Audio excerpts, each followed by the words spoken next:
लुका अध्याय 4। फिर यीशु पवित्र आत्मा से भरा हुआ यरदन से लौटा और 40 दिन तक आत्मा के सिखाने से जंगल में फिरता रहा और शैतान उसकी परीक्षा करता रहा। उन दिनों में उसने कुछ न खाया और जब वह दिन पूरे हो गए तो उसे भूख लगी। और शैतान ने उससे कहा, यदि तू परमेश्वर का पुत्र है तो इस पत्थर से कह कि रोटी बन जाए। यीशु ने उसे उत्तर दिया कि लिखा है, मनुष्य केवल रोटी से जीवित ना रहेगा। तब शैतान उसे ले गया और उसको पल भर में जगत के सारे राज्य दिखाए और उससे कहा, मैं यह सब अधिकार और इनका वैभव तुझे दूंगा, क्योंकि वह मुझे सौंपा गया है और जिसे चाहता हूँ उसी को दे देता हूँ। इसलिए यदि तू मुझे प्रणाम करे तो यह सब तेरा हो जाएगा। यीशु ने उसे उत्तर दिया, लिखा है कि तू प्रभु अपने परमेश्वर को प्रणाम कर और केवल उसी की उपासना कर। तब उसने उसे यरूशलेम में ले जाकर मंदिर के कंगूरे पर खड़ा किया और उससे कहा, यदि तू परमेश्वर का पुत्र है तो अपने आप को यहाँ से नीचे गिरा दे, क्योंकि लिखा है कि वह तेरे विषय में अपने स्वर्गदूतों को आज्ञा देगा कि वह तेरी रक्षा करें और वे तुझे हाथों हाथ उठा लेंगे, ऐसा ना हो कि तेरे पाँव में पत्थर से ठेस लगे। यीशु ने उसको उत्तर दिया, यह भी कहा गया है कि तू प्रभु अपने परमेश्वर की परीक्षा ना करना। जब शैतान सब परीक्षा कर चुका तब कुछ समय के लिए उसके पास से चला गया। फिर यीशु आत्मा की सामर्थ्य से भरा हुआ गलील को लौटा और उसकी चर्चा आसपास के सारे देश में फैल गई और वह उनकी आराधनालयों में उपदेश करता रहा और सब उसकी बड़ाई करते थे। और वह नासरत में आया जहाँ पाला पोसा गया था और अपनी रीति के अनुसार सब्त के दिन आराधनालय में जाकर पढ़ने के लिए खड़ा हुआ। यशायाह भविष्यद्वक्ता की पुस्तक उसे दी गई और उसने पुस्तक खोलकर वह जगह निकाली जहाँ यह लिखा था कि प्रभु का आत्मा मुझ पर है, इसलिए कि उसने कंगालों को सुसमाचार सुनाने के लिए मेरा अभिषेक किया है और मुझे इसलिए भेजा है कि बंधुओं को छुटकारे का और अंधों को दृष्टि पाने का सुसमाचार प्रचार करूं और कुचले हुओं को छुड़ाऊं और प्रभु के प्रसन्न रहने के वर्ष का प्रचार करूं। तब उसने पुस्तक बंद करके सेवक के हाथ में दे दी और बैठ गया और आराधनालय के सब लोगों की आंख उस पर लगी थी।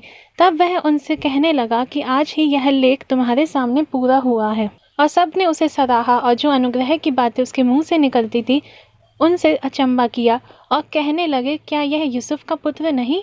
उसने उनसे कहा, तुम मुझ पर यह कहावत अवश्य कहोगे कि हे वेद, अपने आप को अच्छा कर।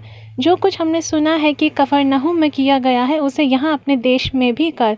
और उसने कहा, मैं तुमसे सच कहता हूँ, कोई भविष्यद्वक्ता अपने देश में मान सम्मान नहीं पाता। और मैं तुमसे सच कहता हूँ कि एलिया के दिनों में जब 3.5 वर्ष तक आकाश बंद रहा, यहाँ तक कि सारे देश में बड़ा अकाल पड़ा, तो इज़राइल में बहुत सी विधवाएं थीं, पर एलिया उनमें से किसी के पास नहीं भेजा गया, केवल सैदा के सारफत में एक विधवा के पास। और एलीशा भविष्यद्वक्ता के समय इज़राइल में बहुत से कोढ़ी थे, पर नामान सूर्यानी को छोड़ उनमें से कोई शुद्ध नहीं किया गया। ये बातें सुनते ही जितने आराधनालय में थे सब क्रोध से भर गए और उठकर उसे नगर से बाहर निकाला और जिस पहाड़ पर उनका नगर बसा हुआ था उसकी चोटी पर ले चले कि उसे वहां से नीचे गिरा दें, पर वह उनके बीच में से निकलकर चला गया। फिर वह गलील के कफरनहूम नगर में गया और सब्त के दिन लोगों को उपदेश दे रहा था।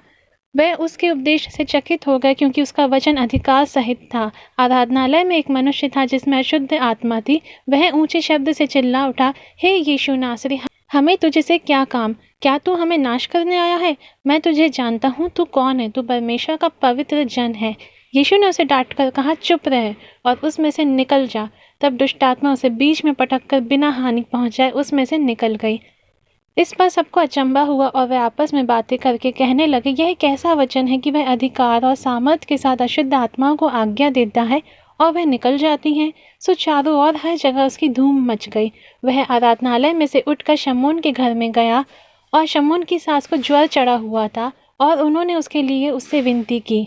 उसने उसके निकट खड़े होकर ज्वर को डांटा और वह उस पर से उतर गया और वह तुरंत उठकर उनकी सेवा टहल करने लगी। सूरज डूबते समय जिन जिन के यहाँ लोग नाना प्रकार की बीमारियों में पड़े हुए थे वह सब उन्हें उसके पास ले आए और उसने एक एक पर हाथ रखकर उन्हें चंगा किया। और दुष्ट आत्मा चिल्लाती और यह कहती हुई कि तू परमेश्वर का पुत्र है बहुतों में से निकल गई, पर वह उन्हें डांटता और बोलने नहीं देता था, क्योंकि वह जानते थे कि यह मसीह है। जब दिन हुआ तो वह निकलकर एक जंगली जगह में गया और भीड़ की भीड़ उसे ढूंढती हुई उसके पास आई और उसे रोकने लगी कि हमारे पास से ना जा। परंतु उसने उनसे कहा, मुझे और नगरों में भी परमेश्वर के राज्य का सुसमाचार सुनाना अवश्य है, क्योंकि मैं इसीलिए भेजा गया हूँ। और वह गलील के आराधनालयों में प्रचार करता रहा।